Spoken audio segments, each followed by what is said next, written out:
Hello and welcome to all. कैसे हैं बच्चे सब लोग। आज जो अपन स्टार्ट करने वाले वो हमारा इलेक्ट्रोस्टैटिक पोटेंशियल और कैपेसिटेंस का लेक्चर नंबर 5 है। आज की क्लास के अंदर जो अपन डिस्कस करेंगे बेटा वो दो इंपॉर्टेंट टॉपिक्स हैं, जो कंडक्टर्स बिहेवियर कैसा होता है कंडक्टर का, किसी भी इलेक्ट्रोस्टैटिक फील्ड के अंदर कैसा बिहेवियर होता है, और इलेक्ट्रोस्टैटिक शील्डिंग का मतलब क्या होता है, उन दोनों चीजों के बारे में देखेंगे। तो शील्डिंग का मतलब होता है, सब लोग जानते हो, प्रोटेक्शन होता है।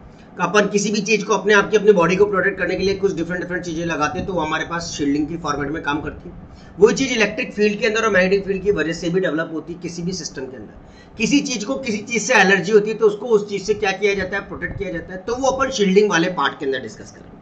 मैं डिटेल डिस्कशन करूंगा शील्डिंग का किस तरीके से होता है, कैसे करना है। और पहले अपन जो टॉपिक डिस्कस करेंगे वो कंडक्टर का है। कंडक्टर्स क्या होते हैं, इंसुलेटर्स क्या होते हैं। वैसे अपन ने प्रीवियस वाले पार्ट्स के अंदर डिस्कस कर चुके हैं कि कंडक्टर क्या होते हैं, इंसुलेटर्स क्या होते हैं। कंडक्टर आपके पास एक तरीके से क्या किसके बेसिस पर काम करता है, एक्सटर्नल इलेक्ट्रिक फील्ड के बेसिस पर काम करने वाली चीज को आप लोग क्या कहते हो, कंडक्टर कहते हो। जो अलाउ करता है, कंडक्ट करता है किसको, इलेक्ट्रिक चार्ज को कंडक्ट करता है, इलेक्ट्रिक चार्ज को फ्लो होने देता है, वो सारे आपके कंडक्टर्स के फॉर्मेट में काम आते हैं। तो ये सब चीजें अपन डिटेल डिस्कशन की फॉर्मेट में अभी कुछ समय में देखने वाले हैं। तो ध्यान से हर चीज को कैरी अप करना और समझने की कोशिश करना। टिल देन अगर किसी ने अभी तक भी प्रीवियस लेक्चर्स नहीं देखे तो बच्चा go to the I button and definitely see the previous one. पहले वाले टॉपिक्स को जरूर देखना, मतलब लेक्चर 4 को आपको आई बटन में सारे मिल जाएंगे। एक प्लेलिस्ट तैयार कर रखी है मैंने, उस प्लेलिस्ट के रेस्पेक्ट में भी आप लोगों को चीजें मिल जाएंगी। ठीक है, तो अपन आज की क्लास को स्टार्ट करते हैं विदाउट वेस्टिंग आवर टाइम। और अगर किसी को लेक्चर अच्छा लग रहा हो तो डेफिनेटली चैनल को सब्सक्राइब कर लेना, ताकि अपन आगे की तरफ इसी टाइप के बेनिफिशियल वीडियोस आप लोगों को देते रहेंगे। तो ध्यान से इस चीज को कैरी अप करो बच्चों, और देखने की कोशिश करो कि क्या इसके अंदर चलना है और कैसे। सबसे पहले electrostatics of conductor. Electrostatics of conductor को समझने के लिए आपको एक बहुत प्यारी चीज को ध्यान से समझना है और उसके अकॉर्डिंग काम करना है। सबसे पहली बात, आपको कंडक्टर्स के बारे में और कंडक्टर्स की स्पेसिफिकेशन आपको पूरी प्रॉपर तरीके से पता होनी चाहिए। वो सबस्टेंस जो अलाउ करते हैं, एज क्या कंडक्टर्स क्या होते हैं, जो अलाउ करते हैं large scale physical movement of electric field या electric charge. Electric charge basically होता क्या है, इलेक्ट्रिक चार्ज। और जो इलेक्ट्रिक चार्ज को क्या करने देते हैं, अलाउ करते हैं किसी भी एक्सटर्नल इलेक्ट्रिक फील्ड जब भी कभी आप अप्लाई करोगे उसके अंदर, उसकी वजह से। तो इन शॉर्ट आप कंडक्टर को एक तरीके से कह सकते हो, दीज आर द सबस्टेंस। क्या कह सकते हैं बेटा, दीज आर द सबस्टेंस। ध्यान से समझना बच्चा, छोटी सी डेफिनेशन है बट बहुत काम की। These are the substance which allow, जो अलाउ करता है क्या, large scale physical movement of physical. एक सेकंड रुक जाओ बच्चों। हाँ, तो अपने पास क्या अलाउ करता है, फिजिकल मूवमेंट को बताता है, large scale physical movement of electric charge. क्या बताता है बच्चा, फिजिकल मूवमेंट बताता है किसका, इलेक्ट्रिक चार्ज का। वो आपके पास क्या कहलाते हैं, कंडक्टर्स कहलाते हैं। Through them when external electric field is applied, when external electric field is applied, जब अपन उसके अंदर एक एक्सटर्नल इलेक्ट्रिक फील्ड को अप्लाई करेंगे तो जो भी इलेक्ट्रिक चार्ज को जाने देगा वो आपके पास सिंपल सोबर क्या कहलाएगा, कंडक्टर्स कहलाएगा। जैसे मैं एग्जांपल लेता हूँ, आपके पास सिल्वर एक तरीके का एग्जांपल है, आपको एग्जांपल लेते हैं कॉपर आप तरीके का एग्जांपल है। ठीक है, एल्यूमिनियम हो गया, ग्रेफाइट हो गया, एल्यूमिनियम हो गया, ग्रेफाइट हो गया, ह्यूमन बॉडी हो गई। ये सब चीजें आपके पास क्या कहलाती है, कंडक्टर्स के अंदर कहलाती है। ह्यूमन बॉडी अपने आप में गुड कंडक्टर ऑफ इलेक्ट्रिसिटी कहलाता है, जो अपन क्लास के अंदर डिस्कस करते हैं। तो ये सब चीजें क्या है, कंडक्टर्स। इसी का एक भाई है जो कहलाता है आपका insulators. Insulators which are not allow electric charge to flow. जब भी कभी एक्स्ट्रा इलेक्ट्रिक फील्ड भी लगा दो तो भी चार्ज आपका फ्लो ना हो, तो उसको आप क्या कहते हो, इंसुलेटर्स कहते हो। जैसे डायमंड हो गया, ग्लास हो गया, वुड हो गया, आपके पास कोई भी ऐसी चीज जो इलेक्ट्रिसिटी कंडक्ट नहीं कर रही है, वो सब चीजें आपके पास किसके अंदर आ जाती है, इंसुलेटर्स के अंदर आ जाती है। ठीक है, तो कंडक्टर का मेन कंसेप्ट आप लोग समझ चुके हो, कंडक्टर्स क्या होते हैं और इंसुलेटर्स क्या होते हैं। अब कुछ चीजें होती है जैसे आप लोग कहते हो बेटा फ्री एंड बाउंड चार्जेस। ध्यान से इस चीज को समझना, what is mean by free and bound charges. क्या होते हैं, फ्री चार्ज कौन से होते हैं और बाउंड चार्ज कौन से होते हैं, उन दोनों के बारे में अपन समझने की कोशिश करें। तो फ्री और बाउंड चार्जेस क्या है, जो भी डिफरेंस होता है बेटा किसका, इलेक्ट्रिकल बिहेवियर का। अभी मैं आपको पूरा डिटेल डिस्कशन बताऊंगा इलेक्ट्रिकल बिहेवियर कैसे काम करता है, इलेक्ट्रिकल बिहेवियर के सिग्निफिकेंस क्या क्या होते हैं, कब आपका इलेक्ट्रोस्टैटिक फील्ड के अंदर फील्ड आपका जीरो होगा किसी भी कंडक्टर के अंदर, वो सब चीजें आपके बिहेवियर के अंदर आएंगी। तो ध्यान से हर चीज को बिल्कुल बारीकी से समझना और करने की कोशिश करना। कोई डाउट आओ तो डेफिनेटली डिस्कस कर सकते हैं अपन। ठीक है, मैसेज कर सकते हो मुझे कि सर ये डाउट है, इसको किस तरीके से डिस्कस करना है, वो अपन डेफिनेटली अपने क्लास में कंसिडर करेंगे, ठीक है। तो फ्री और बाउंड चार्जेस क्या होते हैं बेटा, जो भी डिफरेंस होता है किसका, इलेक्ट्रिकल बिहेवियर का, कहां पर, कंडक्टर में और इंसुलेटर में। क्या कह रहा हूं बच्चा, इलेक्ट्रिकल बिहेवियर किसका, कंडक्टर एंड इंसुलेटर के बीच में, कंडक्टर और इंसुलेटर के बीच का जो भी डिफरेंस होता है, difference between the electric behaviour in conductor and insulator, उसको आप लोग किसके थ्रू समझते हो, किसके बेसिस पर समझते हो, वो फ्री और बाउंड चार्जेस आपके कहलाते हैं। जैसे मेटेलिक कंडक्टर की बात करूं बेटा, तो मेटेलिक कंडक्टर के अंदर क्या होता है, इलेक्ट्रॉन्स के अंदर आपके पास क्या होता है, आउटर शेल होता है किसका, एटम्स का, और वो आपके लूजली बाउंड होते हैं किसके साथ, न्यूक्लियस के साथ, हमेशा निकलने की तैयारी में रहते हैं। तो वो आपके पास क्या कहलाते हैं, मेटेलिक कंडक्टर्स के फॉर्मेट में आपके पास काम करने वाला सिग्निफिकेंस कहलाता है। अब जो सबसे पहला टॉपिक हमारे पास आता है वो आता है आपके पास बिहेवियर। अब आप लोग बिहेवियर को किस तरीके से जनरेट करते हो और बिहेवियर के बारे में कैसे समझते हो, उसको अपन ध्यान से आज की क्लास के अंदर कैरी अप करेंगे और समझने की पूरी कोशिश करेंगे कि यार ये बिहेवियर इसके अंदर रहता है और इस टाइप का सिग्निफिकेंस यहाँ पर रहेगा। तो आपके पास सबसे पहले आता है, जो अभी तक मैंने बोला उसको यहाँ पर मैंने मेंशन कर रखा है, ध्यान से समझना, क्या कि सबसे पहले कंडक्टर्स क्या कहता है, कंडक्टर्स आपके पास क्या है, मोबाइल चार्ज कैरियर्स है जो फ्रीली क्या करते हैं, मूव करते हैं इलेक्ट्रॉन्स एंड प्रोटॉन्स की फॉर्मेट में, होल्स और इलेक्ट्रॉन्स की फॉर्मेट में, ठीक है। जो भी मेटेलिक कंडक्टर्स होते हैं उनके अंदर जो भी चार्ज कैरियर्स होते हैं वो हमेशा क्या होते हैं, इलेक्ट्रॉन्स होते हैं। क्या होते हैं चार्ज कैरियर मेटेलिक कंडक्टर के अंदर, इलेक्ट्रॉन। मतलब किसी भी मेटल की अगर मैं बात करूं, क्या कर रहा हूं बेटा, किसी भी मेटल की अगर अपन बात करें तो जो भी आउटर बैलेंस इलेक्ट्रॉन होगा वो एक part away from their atoms, वो एटम से थोड़ा सा क्या होगा, दूर होगा, and are free to move, और वो फ्रीली क्या कर सकता है, मूव कर सकता है किसी भी सिस्टम के अंदर। तो वो मेटल के अंदर ही इलेक्ट्रॉन्स जो होते हैं जो फ्रीली मूव कर पाते हैं, नॉन मेटल के अंदर इलेक्ट्रॉन्स का मूवमेंट प्रॉपर तरीके से नहीं होता।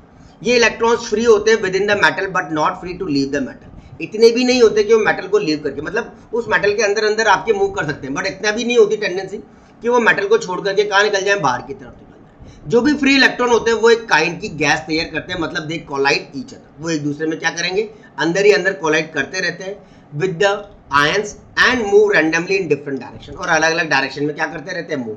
जैसे मैं बोलूं कि ये आपका एक कंडक्टर है, यहाँ पर इलेक्ट्रॉन्स हैं आपके पास जो मूव करना चाहते हैं, और इनको जैसे ही कंडक्टिंग फिलामेंट मिलेगा ये मूव करना शुरू कर देंगे, कुछ इधर जाना शुरू कर देंगे, कुछ इधर आना शुरू कर देंगे, कुछ एक दूसरे के साथ कोलाइड होंगे और कोलाइड होकर खत्म होने की कोशिश करेंगे, और कुछ रैंडमली मूवमेंट डायरेक्शन के अंदर शो करते रहेंगे। तो किसी भी इलेक्ट्रिक फील्ड के अंदर जो भी आपका ड्रिफ्ट होता है किसके अपोजिट, डायरेक्शन के अपोजिट, अगेंस्ट द किसके, डायरेक्शन ऑफ द फील्ड, यानी एक्सटर्नल इलेक्ट्रिक फील्ड जो होती है बच्चा वो ड्रिफ्ट करती है, मतलब चलाती है किसके खिलाफ, डायरेक्शन ऑफ फील्ड के। जो भी पॉजिटिव आयंस होते हैं मेड अप ऑफ, ये किसके बने हुए हैं, न्यूक्लियाई के, and bound electron remain held in their fix position, और जो भी बाउंड इलेक्ट्रॉन्स होते हैं वो अपनी फिक्स पोजीशन में क्या करते रहते हैं, मूव करते रहते हैं। तो उसको आप एक्सटर्नल इलेक्ट्रिक फील्ड कहते हैं। किसी भी इलेक्ट्रोइलेक्ट्रिक कंडक्टर्स के अंदर जो भी चार्ज कैरियर होते हैं वो दोनों हो सकते हैं, पॉजिटिव भी और क्या, नेगेटिव भी। बट जो सिचुएशन होती है जिसके अंदर ये केस इन्वॉल्व होते हैं वो होता है movement of the charge carrier, और वही चीज अफेक्ट करती है किसको, बोथ एक्सटर्नल इलेक्ट्रिक फील्ड को दोनों डायरेक्शन में, और उसी को आप कहते हो केमिकल फोर्सेस। तो ये थोड़ा सा डिटेल डिस्कशन था किसका, कंडक्टर का। ये बात समझ आ गई हो, कंडक्टर आपके पास क्या होते हैं, मोबाइल चार्ज कैरियर्स होते हैं। जो भी मेटेलिक कंडक्टर्स होते हैं उनके अंदर जो चार्ज कैरियर होता है वो क्या होता है, इलेक्ट्रॉन्स होता है। इलेक्ट्रॉन्स पूरे मेटल कंडक्टिंग फिलामेंट के अंदर रैंडमली मूव करते रहते हैं, बट वो उस मेटल कंडक्टर से बाहर की तरफ कभी भी नहीं निकलेंगे, ठीक है। कई बार ऐसा होता है कि वो मूव करते करते एक दूसरे से टकरा जाते हैं, मतलब कोलाइड हो जाते हैं, और कई चीजें खत्म भी हो जाती है, और कई फिर एक दूसरे टकरा करके फिक्स डायरेक्शन में मूवमेंट भी शो कर देते हैं। जो भी आप एक्सटर्नल इलेक्ट्रिक फील्ड के बारे में बात करते हो तो जो भी ड्रिफ्ट होता है किसी भी डायरेक्शन के साथ, वो पॉजिटिव आयंस क्या मेडअप करता है, न्यूक्लियाई, और जो भी बाउंड इलेक्ट्रॉन होते हैं वो हमेशा फिक्स्ड पोजीशन पे काम करते रहते हैं। अगर ये चीज अपन इलेक्ट्रोलाइटिक कंडक्टर, मतलब जैसे मैंने मेटेलिक कंडक्टर की बात करी, अब अपन इलेक्ट्रोलाइटिक कंडक्टर, ये सेकंड टाइप का कंडक्टर कहलाता है। अगर अपन ने इलेक्ट्रोलाइटिक कंडक्टर की बात करी तो जो भी चार्ज कैरियर होते हैं इलेक्ट्रोलाइट में वो दोनों होते हैं, पॉजिटिव भी और नेगेटिव भी। बट जो सिचुएशन होती है इस केस में वो इन्वॉल्व होती है किसके मूवमेंट को बताती है, चार्ज कैरियर के मूवमेंट को बताती है, और वही चीज अफेक्ट करती है आपके एक्सटर्नल फील्ड को भी करती है, और इसीलिए उन सब चीजों को आप लोग क्या कहते हो, केमिकल फोर्सेस कहा जाता है। Is it clear? ये वाली बात कंडक्टर की बिल्कुल समझ आ गई है, बिहेवियर कंडक्टर समझ में आ गया है। अपन ने क्या देख लिया है, फ्री और बाउंड चार्जेस के बारे में दो बिहेवियर पढ़ ले, एक मेटेलिक का और एक इलेक्ट्रोलाइटिक का। अब नाउ आता है बिहेवियर किसका, कंडक्टर का, किसके अंदर, इलेक्ट्रोस्टैटिक फील्ड में। अब इलेक्ट्रोस्टैटिक फील्ड में बिहेवियर किस तरीके से होता है, जैसे मैं बोलूं, पहला पॉइंट आपके पास सामने दिख रहा है बिल्कुल प्रॉपर तरीके से कि जो पहला बिहेवियर है वो कहता है कि इनसाइड अ कंडक्टर, कंडक्टर के अंदर इलेक्ट्रोस्टैटिक फील्ड इज। अब इस कंसेप्ट टॉपिक पॉइंट को बहुत ध्यान से समझना। कंडक्टर के अंदर मतलब मेरे को अगर किसी चीज को प्रोटेक्ट करना है तो मैं कहाँ रखूंगा, उसको इनसाइड रखूंगा और एक होलो सरफेस के उस रेस्पेक्ट में रखा जाएगा और वहां पर कहूंगा कि इलेक्ट्रोस्टैटिक फील्ड क्या है, टोटली जीरो। जैसे मैं बनाऊं एक नॉर्मल सा स्ट्रक्चर अपन ने यहाँ पर बनाया लाइक दिस, ये आपने एक स्ट्रक्चर बनाया, यहाँ पर आपने इसको रख दिया है, एक कंडक्टिंग फिलामेंट को आपने यहाँ पर प्लेस कर दिया। अब ये आपके पास क्या है, पॉजिटिव है और ये आपके पास क्या है, नेगेटिव चार्ज का है। यहाँ से आपके पॉजिटिव चार्ज का मूवमेंट बिल्कुल प्रॉपर तरीके से दिख रहा है और यहाँ से नेगेटिव चार्ज आपके पास कहाँ बाहर की तरफ वेरी कर रहा है। ठीक है, आगे बात समझ। अब ये वाली प्लेट अगर पॉजिटिव है तो इसका इस डायरेक्शन में तो क्या हो जाएगा, पॉजिटिव, और यहाँ पर क्या हो जाएगी, आपकी चीज नेगेटिव हो जाएगी। क्या हो जाएगी, negative.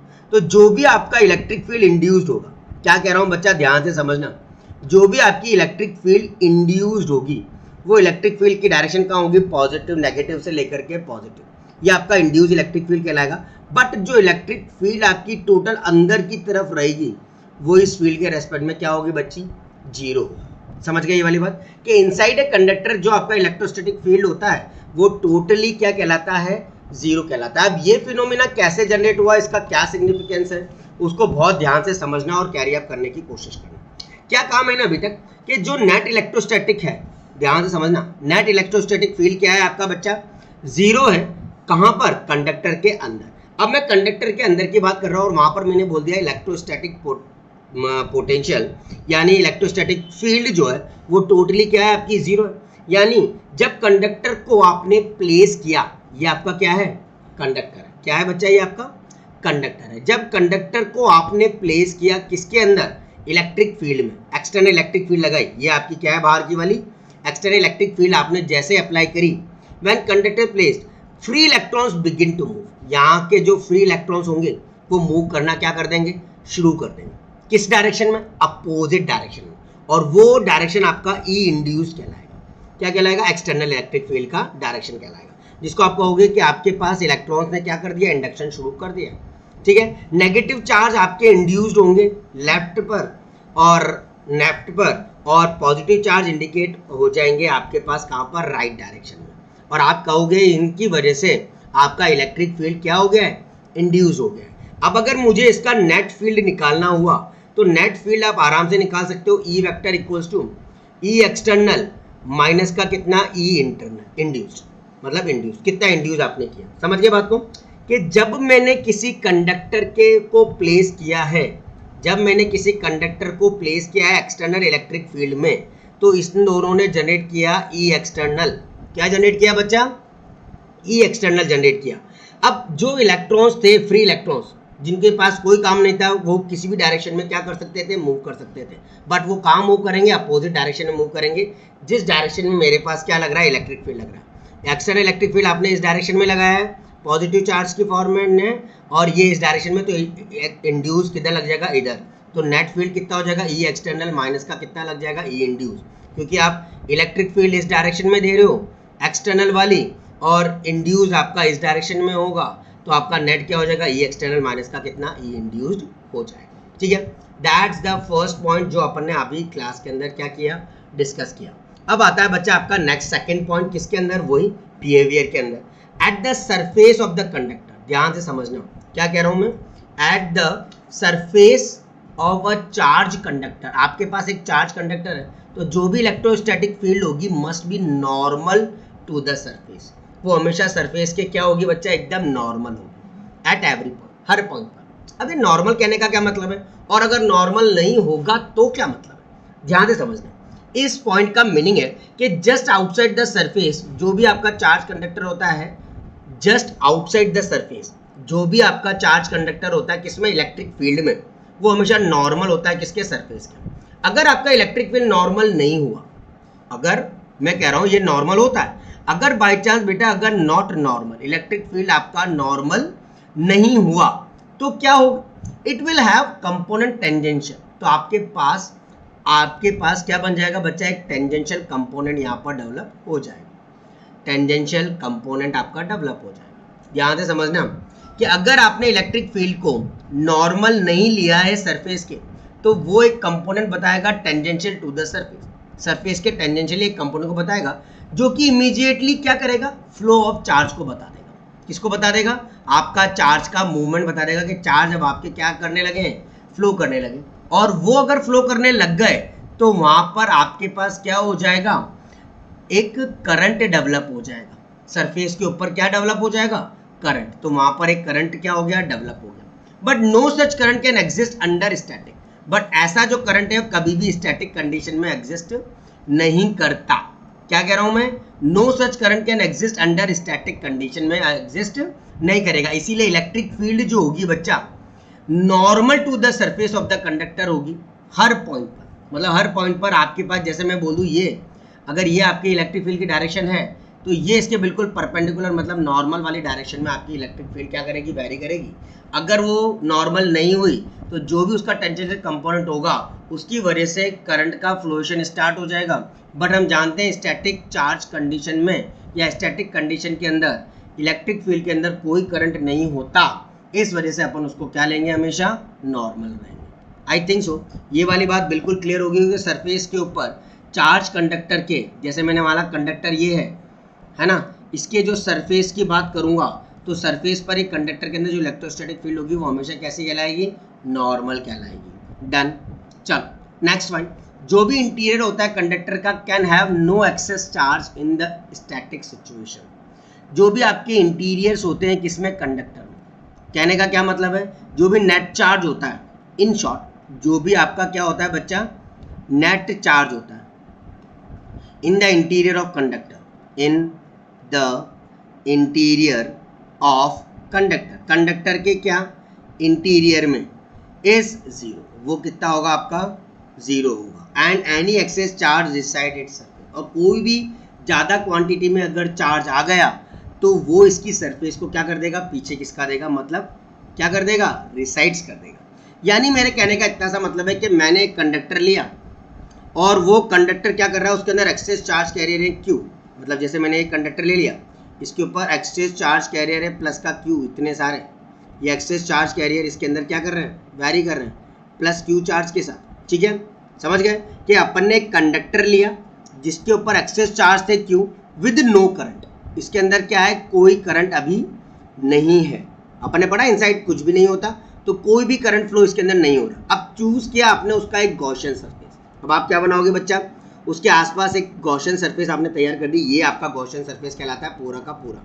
Inside the conductor just near it's outer boundary, इसकी आउटर बाउंड्री के बिल्कुल पास। अब जैसे जैसे हम जान रहे हैं कि आपका जो इलेक्ट्रिक फील्ड है बच्चा वो कितना है, जीरो है। ऑल पॉइंट इनसाइड, अंदर की तरफ आपका सबका इलेक्ट्रिक फील्ड क्या है, जीरो है इनसाइड द कंडक्टर। अगर आपके अंदर की तरफ पूरा इलेक्ट्रिक फील्ड की वैल्यू जीरो है तो फ्लक्स जो होगा फाई, जो लाइन कंडक्टर के रेस्पेक्ट में आएगा या इलेक्ट्रिक फील्ड के रेस्पेक्ट में आएगा, तो जो भी फ्लक्स होगा थ्रू द गॉसियन सरफेस वो भी आपके पास क्या हो जाएगा, जीरो। मतलब अगर आपका इलेक्ट्रिक फील्ड सारे पॉइंट पर इनसाइड द कंडक्टर जीरो है तो जो भी फ्लक्स आपके पास उस गॉसियन सरफेस के रेस्पेक्ट में आएगा वो भी क्या हो जाएगा बच्चा, जीरो। यानी इसके अंदर जो एक्सटर्नल इलेक्ट्रिक फील्ड अगर लग रही है तो वो ऐसे बाहर की तरफ इलेक्ट्रिक फील्ड आपकी वेरी कर रही है, इधर से इधर, इधर से इधर और इधर से इधर, इस तरीके से आपके अलग अलग डायरेक्शन में वेरी कर रही है। अब अंदर की तरफ आपका जैसे ये negative dotted dotted dotted dotted dotted, ये आपने क्या बना लिया, एक गॉसियन सरफेस बना लिया, तो ये आपके पास क्या हो गया, ये गॉसियन सरफेस हो गया। ठीक है, अब आपने बोल दिया यहाँ पर आपका फ्लक्स की वैल्यू कितनी होगी बच्चा, जीरो। अब आप जानते हो फाई जो होता है वो कंटूर या close integral E vector dot D S vector होता है। यही चीज़ आपके पास क्यू अपॉन एप्सिलॉन नॉट के बराबर होती है, क्योंकि गॉस थ्योरम ने यही कहा था, अकॉर्डिंग टू किसके, गॉस थ्योरम। तो गॉस थ्योरम ने क्या कहा था, जो भी आपका फ्लक्स जनरेट होगा क्यू अपॉन एप्सिलॉन नॉट के बराबर होगा, और फाई जो होता है वो ई डॉट कितना होता है, डी एस।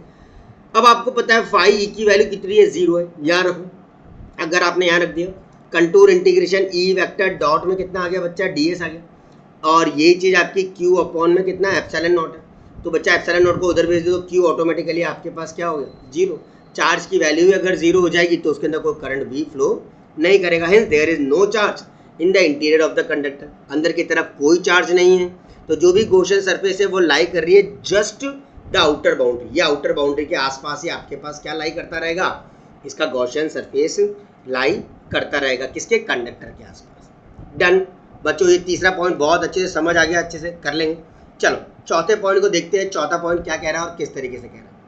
इलेक्ट्रोस्टैटिक पोटेंशियल आपके पास क्या होता है बच्चा, कांस्टेंट होता है। क्या कह रहा हूँ मैं, इलेक्ट्रोस्टैटिक पोटेंशियल क्या होता है, कांस्टेंट होता है through out the volume of the conductor, पूरे वॉल्यूम ऑफ द कंडक्टर। यानी पोटेंशियल आपके पास क्या है, कांस्टेंट। पोटेंशियल क्या है बच्चा आपके पास, कांस्टेंट है। और अगर आपका पोटेंशियल कांस्टेंट है तो यानी आप लोग जानते हो E इक्वल्स टू कितना होता है, माइनस का dV बाय कितना होता है, dr, पढ़ा था मैंने। अगर E आपका क्या हो जाएगा, जीरो, इलेक्ट्रिक फील्ड खत्म, तो जीरो इक्वल टू कितना आ जाएगा, dV बाय कितना आ जाएगा, dr। तो यानी dV इक्वल टू कितना हो गया, जीरो, इंटीग्रेट कर दो तो V इक्वल टू आपके पास क्या आ जाएगा, कांस्टेंट। V इक्वल टू क्या आ जाएगा बच्चा आपके पास, कांस्टेंट। मतलब वेलोसिटी आपके पास कांस्टेंट थी, इसलिए जो भी इलेक्ट्रिक फील्ड के अंदर चेंज होगा वो भी आपके पास क्या होगा, कांस्टेंट ही होगा। तो ये वाली बात बोली गई है कि electrostatic field is constant through out the volume of the conductor, पूरे वॉल्यूम ऑफ द कंडक्टर में हमेशा कांस्टेंट होगा, and has same value on it's surface, और उसकी सेम वैल्यू होगी कहाँ पर, उसकी सरफेस के ऊपर। Done, okay. चलो नेक्स्ट चीज देखते हैं बच्चा, ध्यान से समझना अगला क्या कह रहा है। Electric field at the surface of the charge conductor. अब इलेक्ट्रिक फील्ड कहाँ पे आएगा, surface of the charge conductor पर। इस जो कि इसको कंटिन्यू करता हूँ, थोड़ा सा ध्यान से देखना। कंडक्टर इज, इसको आप ऐसे कर सकते हो, is proportional to the surface charge density. ये किसके प्रोपोर्शनल होता है, सरफेस चार्ज डेंसिटी के क्या होगा, एकदम प्रोपोर्शनल काम करेगा। कहने का क्या मतलब है, से अगर आपने सबसे पहले क्या बनाया, एक कंडक्टर, कंसिडर किया एक चार्ज कंडक्टर जो इर्रेगुलर शेप का था। क्या लिया आपने, एक चार्ज कंडक्टर जो आपके पास क्या था, एक इर्रेगुलर शेप का था। ये आपने चार्ज कंडक्टर ले लिया। लेट सिग्मा आपने बोल दिया, सरफेस चार्ज डेंसिटी सिग्मा ही होता है। Sigma is the surface charge density हो गया किसी भी पॉइंट का, कहाँ पर, सरफेस के ऊपर। किसके ऊपर बच्चों, सरफेस के ऊपर। अब आपको डिटरमाइन करना है electric field at this point, electric field निकालना है। माइचा मैंने यहाँ पर ये बना लिया, ये आपके पास कंडक्टर है, यहाँ पर आपने बना लिया डॉटेड, और ये अंदर की तरफ पूरा का पूरा एक सिलेंडर टाइप ऑफ थिंग बन गई। इसका आपको बोला है, ये आपके पास कितना है, डेल्टा एस है, और ये आपने क्या बना ली, उसकी एक गॉसियन, क्या बना ली बच्चा, गॉसियन सरफेस आपने इसका ड्रॉ कर लिया। और ये आपके पास कंडक्टर, सरफेस ऑफ क्या है, कंडक्टर, सरफेस ऑफ क्या है बच्चा, कंडक्टर। अब इस सरफेस ऑफ कंडक्टर के रेस्पेक्ट में बात कर रहा हूँ, ध्यान से देंगे। अब आपने बोला डिटरमाइन करना है आपको क्या, इलेक्ट्रिक फील्ड मतलब ई डिटरमाइन करना है इस पॉइंट पर कि कितना होगा। आपने चूज कर लिया ये छोटा सा सिलेंडर, पिल बॉक्स कह सकते हो उसको, क्या कह सकते हो बच्चा, पिल बॉक्स कह सकते हो। अब आपने एक छोटा सा सिलेंडर कर लिया, एज द गॉसियन सरफेस मान लिया अबाउट दिस पॉइंट, उस पॉइंट पर आपने उसको क्या मान लिया, गॉसियन सरफेस मान लिया। तो जो भी पिल बॉक्स होगा वो लाई करेगा बेटा पार्शियली इनसाइड, आधा तो अंदर की तरफ और आधा आपके पास कहाँ, बाहर की तरफ। और इसका जो क्रॉस सेक्शन एरिया होगा वो कितना होगा बच्चा, डेल्टा एस होगा, और वो नेग्लिजिबल हाइट का होगा। किसका होगा, उसके अंदर हाइट को कोई मायने नहीं दे रहे। अब आपने बोल दिया कि फाई ई जो होगा बच्चा वो क्या होगा, E vector dot D S होगा या नहीं। अब आपको फाई को पहले से पता है, ये क्यू अपॉन में क्या होता है, एप्सिलॉन नॉट, ये ई वेक्टर और ये कितना, डी एस। डी एस को चाहो तो डायरेक्टली लिख सकते हो क्या, हाँ डेल्टा एस भी लिख सकते हो, मतलब जरूर नहीं आप पूरा डी एस लिखो, इसको डेल्टा एस भी लिख सकते हो। आप लोग जानते हो क्यू इक्वल टू कितना होता है बेटा, सिग्मा इंटू कितना, डेल्टा एस होता है, बताया था sigma equal to delta Q by delta S. तो क्यू को चार्ज एनक्लोज्ड बाय, ये जो ये चीज है ये कहलाती है चार्ज एनक्लोज्ड बाय किसके, पिल बॉक्स के, ठीक है। तो अगर फाई आपके पास ई अपॉन एप्सिलॉन नॉट हो जाएगा तो ध्यान समझना, by Gauss theorem, Gauss theorem के अकॉर्डिंग आपने क्या किया, फाई ई को कर दिया क्यू अपॉन में कितना, एप्सिलॉन नॉट। फाई ई आपके पास ई डॉट में कितना है, डेल्टा एस है या डी एस है, कुछ भी कर लो, ये सिग्मा इंटू डेल्टा एस है या फिर डी एस कर लो, एक ही बात है। और अपॉन में कितना, एप्सिलॉन नॉट। इस डेल्टा एस से डेल्टा एस को काट देना, ई आपका इन शॉर्ट बिल्कुल प्रॉपर है, सिग्मा अपॉन में कितना, एप्सिलॉन नॉट। यही हमारा प्रीवियस वाले चैप्टर में भी आया था, E equal to sigma upon में कितना, एप्सिलॉन नॉट। और अगर आपको इसको नॉर्मली आउटवर्ड्स चाहिए, क्या चाहिए बच्चा, नॉर्मली आउटवर्ड्स चाहिए, बाहर की तरफ निकलता हुआ, तो आप डायरेक्टली बोल दोगे E vector equals to sigma upon में कितना, एप्सिलॉन नॉट, और ये कितना, एन वेक्टर। क्या बोलूंगा मैं, E vector equal to sigma upon epsilon not multiply by कितना, n vector. Is it clear to all of you? Done. आगे बात समझ। अब आता है बच्चा इसका आखिरी और लास्ट पॉइंट। वैसे ये जो सरफेस ऑफ द कंडक्टर मैंने अभी भी बनाया वो यहाँ पर इस तरीके से भी ड्रॉ हो सकता है, ध्यान से देख लो। ये आपका सरफेस चार्ज डेंसिटी है, ये कंडक्टर का पूरा अनडिफाइंड शेप वाला कंडक्टर है, इसके अंदर आपने इसका गॉसियन सरफेस तैयार कर दिया, इलेक्ट्रिक फील्ड ऊपर की तरफ नॉर्मली लगा दिया। अब आता है electrostatic shielding. But electrostatic shielding को पढ़ाने के पहले बेटा एक छोटी सी बात और बता दूं मैं, एक और पॉइंट होता है होने में, उसको भी ढंग से देख लो कि क्या चीज़ है। जो भी इलेक्ट्रिक फील्ड होती है, छठा पॉइंट कह सकते हो चाहो तो आप लोग, electric field is zero. Electric field आपके पास क्या होगा, जीरो होगा in the cavity of a hollow charge conductor. ये किसके, होलो चार्ज कंडक्टर के फॉर्मेट में जो भी आपका इलेक्ट्रिक फील्ड होगा वो जीरो होगा। कहाँ पर, in the cavity of hollow charge conductor. यानी अगर मैंने बना लिया ये एक सरफेस, इसके अंदर बोल दिया E इक्वल टू कितना है, जीरो है, और V इक्वल टू आपके पास क्या है बच्चा, कांस्टेंट है। आसपास आपने क्या बना लिया, कंडक्टर का गॉसियन सरफेस बना लिया। क्या बना लिया भैया, कंडक्टर का गॉसियन सरफेस। बाहर की तरफ आपने बना लिया एक पॉजिटिव सॉरी बच्चों, बाहर की तरफ आपने क्या बना लिया, एक पॉजिटिव चार्ज की फॉर्मेट में काम कर लिया। ये आपके पास क्या कहलाता है, पॉजिटिव चार्ज का डिस्ट्रीब्यूशन। इलेक्ट्रिक फील्ड कहाँ लग रहा है, outwards, E vector. Electric field कहाँ लग रहा है आपका, outwards, E vector. Electric field कहाँ लग रहा है आपका, outwards, E vector. Electric field कहाँ लग रहा है आपका, आउटवर्ड, कहीं पर भी लगा सकते हो, कोई फर्क नहीं पड़ता। अंदर की तरफ इलेक्ट्रिक फील्ड ऑलवेज भी कितना, जीरो, और पोटेंशियल ऑलवेज भी V इक्वल टू कितना, V। अंदर तो कांस्टेंट था, बाहर वाले सरफेस पर आकर के वो क्या हो जाएगा बच्चा, V नॉट हो जाएगा। ये वाली चीज आपके पास कहलाती है गॉसियन सरफेस। क्या कहते हैं इसको आप लोग, गॉसियन सरफेस कहा जाता है। ओके, ये बाहर की तरफ प्लस Q का चार्ज है इसे। अब आता है आपका मेन टॉपिक, वापस से नेक्स्ट क्वेश्चन, टॉपिक नंबर 2, जो इलेक्ट्रोस्टैटिक शील्डिंग के बारे में बताता है। अब यार पहली बात, शील्डिंग क्या होता है? शील्डिंग मतलब होता है area which to protect, area which to protect. जैसे पुराने जमाने में जब लड़ाई होती थी तब लोग बाग क्या पहनते थे, आगे की तरफ कवच पहनते थे ताकि तलवार एकदम से सीधा अंदर नहीं घुस सके बॉडी के, तो वो उसके लिए क्या था, शील्डिंग था। ठीक है, कई मूवीज वगैरह के अंदर भी शील्डिंग आता है, जैसे एवेंजर्स वगैरह की मूवीज के अंदर भी आप लोग शील्डिंग के बारे में समझते हो, जो उनकी बॉडी को क्या करता है, प्रोटेक्ट करता है, वो आपके पास क्या कहलाता है, शील्डिंग कहलाता है। अब यार इलेक्ट्रोस्टैटिक शील्डिंग क्या है? जैसे मैं एक इलेक्ट्रोस्टैटिक शील्डिंग की एक नॉर्मल तरीके से बात करूं कि शील्डिंग आपका फिनोमिना क्या बताता है, किसी भी चीज को प्रोटेक्ट करना, और या फिर कोई सर्टेन रीजन को आपको प्रोटेक्ट करना स्पेस के अंदर, कहाँ से, एक्सटर्नल इलेक्ट्रिक फील्ड से। मतलब मैं एक्सटर्नल इलेक्ट्रिक फील्ड से किसी चीज को प्रोटेक्ट कर रहा हूँ।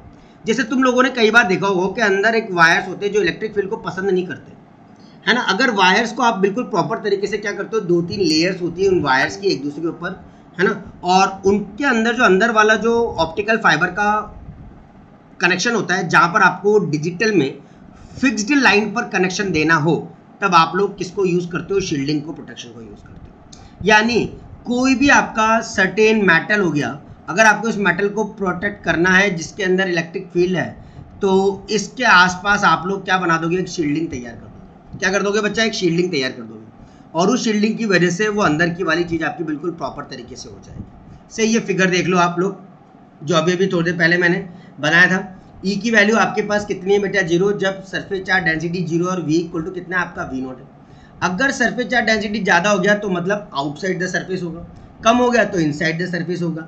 इनसाइड द सरफेस होगा तो उसका पोटेंशियल कांस्टेंट होगा V नॉट के बराबर, और सरफेस के बाहर आपके पास जो पोटेंशियल होगा वो वैरी करता रहेगा, जिस हिसाब से आपका सरफेस चार्ज डेंसिटी वैरी कर रहा है। ये ब्लू वाली आपकी पूरी कंडक्टिंग बॉडी है जो इसके अंदर क्या कर रही है, प्रॉपर तरीके से काम कर रही है, और बाहर आपने उसको वही इलेक्ट्रिक फील्ड से उसको नवाजा हुआ है। ये डॉट वाला है और ये प्लस वाले हैं, जो इसके अंदर अलग अलग माइनस और प्लस वाले चार्ज डिस्ट्रीब्यूशन आपके काम कर रहे हैं। यानी मैं कहूँ कि इलेक्ट्रोस्टैटिक शील्डिंग इन शॉर्ट है क्या, तो बच्चा इलेक्ट्रोस्टैटिक शील्डिंग क्या चीज है, शील्डिंग बोलो चाहे स्क्रीनिंग बोलो, is the phenomena of protecting a certain region of space. ये एक सर्टेन रीजन जो स्पेस पर है उसको क्या कर रहा है, बचा रहा है, प्रोटेक्ट कर रहा है। कहाँ से, एक्सटर्नल, ये एक्सटर्नल इलेक्ट्रिक फील्ड से आप उसको क्या कर रहे हो, बचा रहे हो, है ना। यानी आप अंदर वाली किसी भी मेटल की प्लेट को क्या कर सकते हो, बचा सकते हो बाहर की इलेक्ट्रिक फील्ड से, क्योंकि वो इलेक्ट्रिक फील्ड उसको सूट नहीं कर रही है। ठीक है। अब जैसे जैसे electric field inside the conductor होता है वो आपके पास क्या हो जाता है बच्चा, जीरो। अभी भी बताया था मैंने, अंदर की तरफ ई की वैल्यू कितनी होती है, जीरो, और पोटेंशियल क्या होता है बच्चा आपके पास, कांस्टेंट होता है ना। और बाहर की तरफ वी इक्वल टू क्या हो जाता है, वी नॉट, अगर आपने उसको चार्ज प्लस चार्ज के आसपास क्या कर रखा है, रख रखा है। तो electric field inside the conductor क्या हो जाएगा बच्चा, जीरो हो जाएगा। Therefore to protect delicate instrument, ऐसे इंस्ट्रूमेंट जो बहुत जल्दी जल्दी इफेक्ट शो कर रहे हैं, जैसे मैं बताऊँ बात करूँ, आपके पास कुछ इंस्ट्रूमेंट है, जैसे एक टीवी है, क्या है, टीवी है, ये आपके पास क्या है, रेडियो। जैसे आप मैग्नेटिक इंस्ट्रूमेंट को पास में लाते हो, या कंप्यूटर की स्क्रीन है, इन सब चीज़ों को आप ध्यान से समझना। अगर जैसे ही आप कोई कंडक्टिंग मतलब मैग्नेट को पास में ला रहे हो, या इसी के जैसा दूसरा मोबाइल डिवाइस जो आपके पास इनके पास लेकर के आ रहे हो, तो बच्चा यहाँ पर आपने देखा होगा लाइन्स आना शुरू हो जाती है, मतलब डिफ्लेक्शन होना शुरू हो जाता है, एग्जैक्ट आपको चीज़ें मिलना बंद हो जाती है, और पिक्चर ट्यूब के अंदर कुछ वेरिएशंस आने लग जाते हैं। तो उन वेरिएशंस को बचाने के लिए आप लोग क्या लगाते हो, इनके आसपास एक शील्डिंग तैयार करते हो, जिसकी वजह से ऐसी कोई सिचुएशन आए तो वहां पर कोई ड्रॉबैक आपको दिखाई ना दे। इसलिए आप वहां पर क्या बनाते हो, एक होलो कंडक्टर को प्लेस करते हो, जिसको कहते हो Faraday's cages, and they need not to be earthed, उनको अर्थिंग करने की जरूरत बिल्कुल भी नहीं होती। तो समझ गए शील्डिंग का मतलब। शील्डिंग मतलब आपको कुछ पर्टिकुलर एरिया, कुछ सेलेक्टेड एरिया को क्या करना, प्रोटेक्ट करना, किससे, एक्सटर्नल इलेक्ट्रिक फील्ड से, कुछ एक्सटर्नल मैग्नेटिक फील्ड से प्रोटेक्ट करना। तो ये सब चीज़ें आपके पास किस में आती है बच्चा, शील्डिंग के अंदर आती है। जैसे आप लोगों को एक एग्जांपल मैंने दे देता हूँ यहाँ पर, थंडर स्टॉर्म का, ठीक है, बिजली का कड़कना, और जब बिजली गिरती है तो किन किन जगहों पर लोग रहते हैं जो प्रोटेक्ट हो सकते हैं। सबसे पहली बात, अगर बिजली गिर रही है तो बच्चा डेफिनेटली आप कभी भी पेड़ के नीचे मत खड़े हो, टेबल के नीचे जा सकते हो, आप कार के अंदर, बस के अंदर सफर कर सकते हो, क्योंकि उसके ऊपर एक शीट लगी हुई है, उस मेटल शीट कहते हैं उसको। बस के ऊपर भी एक मेटल शीट होती है, कार्स वगैरह के ऊपर भी एक मेटल शीट होती है। तो इन थंडरस्टॉर्म्स के अंदर अकम्पेन्ड बाय लाइटनिंग, जो बिजली के कड़कने से आ रही है, it's safer to be inside, ये सबसे आसान होगा अगर आप कार के अंदर या बस के अंदर बैठे हुए हो, then to be open ground, किसके कंपैरिजन में, ओपन ग्राउंड के, और अंडर ट्री, और क्या, ट्री के नीचे। तो इस तरीके से आप लोग नहीं करना, आपका जब भी कर रख रही हो तो कार के अंदर, मेटल बॉडी के अंदर, इन सब के नीचे जा सकते हो, जो भी आपको उस लाइटनिंग से क्या कर रहा है, बचा रहा है। जो भी मेटेलिक बॉडी होती है कार की और बस की, वो प्रोवाइड करती है electrostatic shielding from the lightning, lightning से इलेक्ट्रोस्टैटिक शील्डिंग प्रोवाइड करती है। भले वो अंदर की तरफ आग लग जाए, जल जाए, बट आपके पास क्या रहता है, प्रोटेक्शन पूरा का पूरा उसके अंदर वैरी करता है। जो भी फंडामेंटल फैक्ट होता है बेटा इलेक्ट्रिक फील्ड का इनसाइड द कैविटी, वो हमेशा क्या होता है, जीरो होता है। What ever be the size, उसके अंदर कोई भी साइज हो कोई फर्क नहीं पड़ता, कोई भी शेप हो कोई फर्क नहीं पड़ता, किसका, कैविटी का। What ever be the charge on the conductor, conductor के अंदर भले ही कोई सा भी क्या हो, चार्ज हो, और कोई भी इलेक्ट्रिक फील्ड हो, in which it might be place, जहां भी उसको आपने क्या कर रखा है, रख रखा। तो उन सब चीज़ों को बचाने के लिए आप लोग ये वाली चीज़ क्या करते हो, यूज़ करते हो। और ये चीज़ मैंने यहाँ पर भी आपको दिखा रखी है, ध्यान से इस चीज़ को देख लो। ये वही अंदर की तरफ आपका जीरो, वही सेम फिगर है जो अपन ने अभी भी देखा और उसी के बारे में डिस्कशन किया। अब एक चीज़ जो मैं आपको बता दूं, जैसे अर्थेड कंडक्टर होता है, क्या होता है बच्चा, एक अर्थेड कंडक्टर। अर्थेड कंडक्टर मतलब क्या है, एक कंडक्टर से आपने ये मान लिया ए बी, आपके पास कोई भी एक कंडक्टर है, जिसके अंदर अपर प्लेट तो आपकी क्या है, नेगेटिव है, और लोअर प्लेट आपके पास क्या है, पॉजिटिव है। क्या है, लोअर प्लेट आपके पास पॉजिटिव है। अब आपने इसके ऊपर पॉजिटिव चार्ज रखा, तो पॉजिटिव और नेगेटिव आपके एक दूसरे के साथ क्या करेंगे, अट्रैक्ट करने की क्या करेंगे, कोशिश करेंगे, और पॉजिटिव पॉजिटिव को क्या करेगा, रिपेल करने की कोशिश करेगा। तो आपके पास वो कहाँ जाएगा, बाहर की तरफ जाएगा, नहीं जाएगा। अब अगर बाई चांस मैंने इसके कंडक्टिंग एलिमेंट्स को क्या कर दिया, मतलब यहाँ पर इस प्लेट को क्या कर दिया, अर्थिंग कर दिया, मतलब ग्राउंडिंग कर दिया। क्या कर दिया अपन ने, यहाँ पर ग्राउंडिंग कर दिया है। अगर अपने ग्राउंडिंग कर दिया है तो पॉजिटिव चार्ज पूरा का पूरा कहाँ चला जाएगा, आपका ग्राउंड डायरेक्शन में चला जाएगा, और ऊपर से तो वही सेम चीज़ पॉजिटिव नेगेटिव को क्या कर रहा है, आपस में अट्रैक्ट करने की क्या कर रहा है, कोशिश कर रहा है, और इलेक्ट्रिक वो उसको बाहर भेजने की कोशिश कर रहा है। तो an earthed conductor A B can also act as a screen, ये भी एक तरीके की स्क्रीन होती है अगेंस्ट द इलेक्ट्रिक फील्ड, किसके खिलाफ, इलेक्ट्रिक फील्ड के साथ। कौन, अर्थेड कंडक्टर। जब आप ए बी को अर्थेड करते हो इंड्यूस पॉजिटिव चार्ज में, जो फ्लो हो रहा है एक दूसरे के साथ, कहाँ पर, अर्थ में, and the field in the region beyond A B disappear, और फील्ड उस रीजन के एकदम से क्या हो जाए, डिसअपियर हो जाए, तो वो चीज़ आपके पास क्या कहलाती है, इलेक्ट्रोस्टैटिक शील्डिंग कहलाती है। आई होप सो यहाँ तक की बात आप लोगों को समझ आ गई होगी कि इलेक्ट्रोस्टैटिक शील्डिंग क्या होता है, उसको किस तरीके से आपको मैनिपुलेट करना है। यहीं पर ही आज की क्लास को रोकते हो, क्योंकि फिर अपना बिल्कुल नया और फ्रेश टॉपिक शुरू होगा, जिसको अपन नेक्स्ट पार्ट में डिस्कस करेंगे, electric capacitance of the conductor. क्या डिस्कस करेंगे बच्चा? कैपेसिटर, मतलब आपका कैपेसिटर वाला पोर्शन अब स्टार्ट होने वाला है। नेक्स्ट क्लास से आप लोग इसको कैरी अप करोगे और इसको करने की कोशिश करोगे। क्या होता है कैपेसिटर और कैपेसिटेंस कैसे कहते हैं, किस तरीके से कैपेसिटर्स के अंदर चार्ज वेरी करता है, उन सब चीज़ों के बारे में डिटेल डिस्कशन करेंगे, है ना। तो बच्चों जल्दी से फटाफट से, अगर आप लोगों ने अभी चैनल को सब्सक्राइब नहीं किया है तो कर लेना, ताकि आपको ये चीज़ें बिल्कुल प्रॉपर हो जाएंगी और काम पूरा हो जाएगा। फुल चैप्टर आपका कंप्लीट होने जा रहा है, उसी को अपन करेंगे, ठीक है। नई क्लासेस भी हमारे पास स्टार्ट होने वाली है, किसकी? ऑनलाइन बेसिस पर, फॉर बोर्ड्स, जेई और नीट के।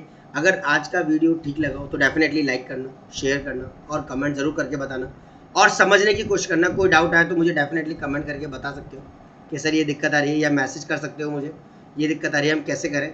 हमारा phone number 98290, that's the number. अगर आपको कमेंट नहीं कर पा रहे हो तो बेटा यहाँ पर भी कांटेक्ट कर सकते हो, इजीली आपको किसी भी टॉपिक का पूरा डिटेल डिस्कशन बता दिया जाएगा, ठीक है। टिल देन बहुत जल्दी नए वीडियो के साथ अपन दोबारा मिलेंगे। Bye bye everyone, take care.